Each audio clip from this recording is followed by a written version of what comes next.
नमस्कार। Bank of Baroda के Q4 नतीजों के इस डीप डाइव एनालिसिस में आपका स्वागत है। आज हम सिर्फ उन ऊपरी आंकड़ों पर बात नहीं करेंगे जो हेडलाइंस में छाए हुए हैं, बल्कि इस रिपोर्ट के पीछे छिपी हुई असली कहानी को डिकोड करेंगे। कई बार जो सामने दिखता है, पूरी सच्चाई वो नहीं होती। तो चलिए इस मिक्स्ड रिपोर्ट के हर एक पहलू को बारीकी से समझते हैं, ताकि एकदम साफ तस्वीर हमारे सामने आ सके। शुरुआत करते हैं सबसे पहले एक बहुत ही शानदार खबर से। 8.5 रुपए, जी हाँ, बैंक ऑफ बड़ौदा ने इस तिमाही में प्रति शेयर 8.5 रुपए के एक बहुत ही मजबूत डिविडेंड की घोषणा की है। बैंक के प्रदर्शन पर भरोसा जताने वाले शेयरधारकों के लिए ये सीधे तौर पर एक बहुत बड़ा और पॉजिटिव संकेत है। और इस डिविडेंड को लेकर एक जो सबसे ज़रूरी बात आपको नोट कर लेनी चाहिए, वो है 5 जून की तारीख। ये रिकॉर्ड डेट है। मतलब अगर आप इस शानदार डिविडेंड का फायदा उठाना चाहते हैं तो 5 जून तक ये शेयर आपके पोर्टफोलियो में जरूर होना चाहिए। चलिए अब जरा बैंक के असली वित्तीय आंकड़ों के गहरे पानी में उतरते हैं। सबसे पहले बात करते हैं कोर बिजनेस और इंटरेस्ट की। देखते हैं कि बैंक की टॉपलाइन ग्रोथ किस दिशा में जा रही है। अब देखिए, टोटल इनकम में एक बहुत ही स्टेबल ग्रोथ हमें साफ नजर आ रही है। पिछले साल की इसी तिमाही में ये 35,851 करोड़ थी, पिछले क्वार्टर में 35,349 करोड़ रुपए थी, और इस बार ये आंकड़ा बढ़कर 36,680 करोड़ रुपए हो गया है। सालाना आधार पर 2% और तिमाही दर तिमाही 3% का ये जंप टॉप लाइन के नजरिए से वाकई एक बेहतरीन संकेत है। और पता है, इस ग्रोथ को सपोर्ट करने वाले जो बाकी नंबर्स हैं वो भी एकदम सॉलिड हैं। सीधे ब्याज से होने वाली कमाई बढ़कर 32,641 करोड़ रुपए हो गई है। और दूसरी तरफ जो सबसे अच्छी बात है वो ये कि बैंक के खर्चे बिल्कुल कंट्रोल में हैं। खर्चे 27,539 करोड़ रुपए पर एकदम स्थिर बने हुए हैं। आमदनी का बढ़ना और खर्चों का स्थिर रहना किसी भी बैलेंस शीट के लिए ये एक परफेक्ट कॉम्बिनेशन होता है। अच्छा, अब आते हैं उस नंबर पर जो किसी भी बैंक की सेहत का असली बैरोमीटर होता है, नेट इंटरेस्ट इनकम यानी NII। इसमें एक बहुत ही शानदार प्रोग्रेशन देखने को मिल रहा है। पिछले साल के 11,800 करोड़ और पिछले क्वार्टर के 11,494 करोड़ से उछलकर NII अब सीधे 12,493 करोड़ रुपए हो गया है। सालाना 6% और तिमाही आधार पर 9% की ये छलांग दिखाती है कि बैंक के कोर बिजनेस में कितनी ताकत है। ये NII ग्रोथ इसलिए भी बहुत खास है क्योंकि मार्केट को लग रहा था कि ये आंकड़ा 12,000 करोड़ रुपए के आसपास ही रहेगा, लेकिन 12,493 करोड़ रुपए का ये जो एक्चुअल नंबर है ना, इसने बाजार के सारे अनुमानों को बुरी तरह पछाड़ दिया है। टॉप लाइन परफॉर्मेंस इतनी शानदार है कि इसने स्टेट बैंक ऑफ इंडिया जैसे दिग्गजों के प्रदर्शन से भी बेहतर तस्वीर पेश कर दी है। लेकिन अब यहाँ एक बहुत ही दिलचस्प सवाल सामने आता है। अगर रेवेन्यू लगातार बढ़ रहा है, NII उम्मीदों से कहीं बेहतर है, तो फिर हम इस रिपोर्ट को एक मिक्स्ड रिपोर्ट क्यों कह रहे हैं? बैंक की अंडरलाइंग हेल्थ को लेकर चिंता क्यों है? इस सवाल का जवाब हमें बैलेंस शीट में छुपे एक बहुत बड़े ट्विस्ट की तरफ ले जाता है।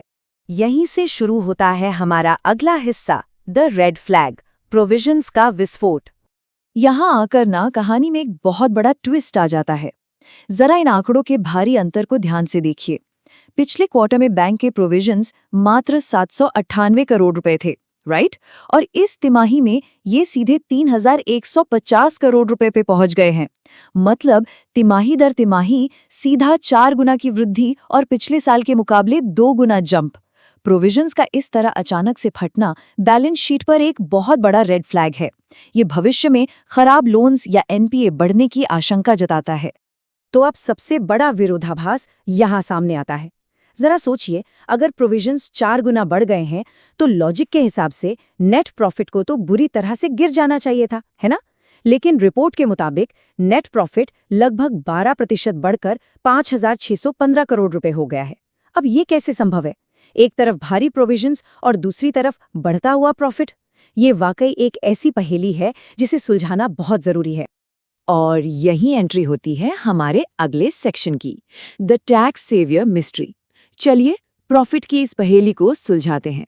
इस पूरी कहानी का जो असली हीरो है, या कहें इस प्रॉफिट का जो तारणहार है, वो है बस ये एक नंबर, 303 करोड़ रुपए।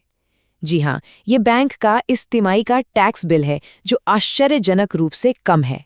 और सच मानिए, इसी एक नंबर ने पूरी की पूरी तस्वीर पलट कर रख दी है। अगर हम सिर्फ टैक्स पेमेंट की हिस्ट्री देख लें तो पिक्चर एकदम क्लियर हो जाती है। पिछले क्वार्टर में बैंक ने 1523 करोड़ रुपए टैक्स चुकाया था। पिछले साल इसी समय ये नंबर 1532 करोड़ था और इस बार मात्र 303 करोड़ रुपए। टैक्स लायबिलिटी में आई इसी भारी गिरावट ने बॉटम लाइन यानी नेट प्रॉफिट को आर्टिफिशियली फुला दिया है। कहने का मतलब ये है कि प्रॉफिट किसी शानदार बिजनेस ग्रोथ की वजह से नहीं, बल्कि सिर्फ टैक्स बचने की वजह से बढ़ावा दिख रहा है। देखिए, असली रियलिटी चेक तब होता है जब हम टैक्स चुकाने से पहले का मुनाफा यानी प्री टैक्स प्रॉफिट देखते हैं। टैक्स के बाद का मुनाफा तो 5,615 करोड़ रुपए दिख रहा है, लेकिन प्री टैक्स प्रॉफिट पिछले साल के 6,580 करोड़ रुपए से गिरकर अब 5,918 करोड़ रुपए ही रह गया है। ये आंकड़ा इस बात का पक्का सबूत है कि भारी प्रोविजंस की वजह से बैंक की कोर ऑपरेटिंग प्रॉफिटेबिलिटी को वास्तव में बहुत नुकसान पहुंचा है। चलिए, अब आते हैं एसेट क्वालिटी पर, जो कि इस रिपोर्ट की एक सिल्वर लाइनिंग है।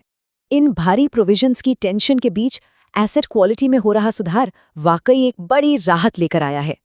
ग्रॉस एनपीए पिछले साल के 2.26% से काफी सुधरकर अब 1.89% पर आ गया है, और अगर हम नेट एनपीए की बात करें तो वो भी 0.58% से कम होकर 0.45% रह गया है।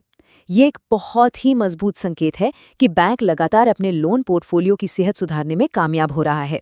तो इस पूरे एनालिसिस के बाद अब हमारे सामने एक बहुत ही बड़ा सवाल खड़ा हो जाता है। टॉप लाइन रेवेन्यू और एसेट क्वालिटी तो बहुत ही शानदार हैं, लेकिन अचानक से बढ़े हुए भारी प्रोविजंस और गिरते प्री टैक्स मुनाफे ने इस रिपोर्ट को स्पष्ट रूप से मिक्स्ड कैटेगरी में डाल दिया है। अब देखना यह है कि शेयर बाजार इन आंकड़ों पर कैसे रिएक्ट करेगा। क्या मार्केट इस मजबूत रेवेन्यू को इनाम देगा या फिर बढ़ते प्रोविजंस के लिए बैंक को दंडित करेगा? निवेश की दुनिया इस पहेली को कैसे सुलझाती है, ये देखना बेहद दिलचस्प होगा। इस डीप डाइव एनालिसिस में हमारे साथ जुड़ने के लिए आपका बहुत बहुत धन्यवाद।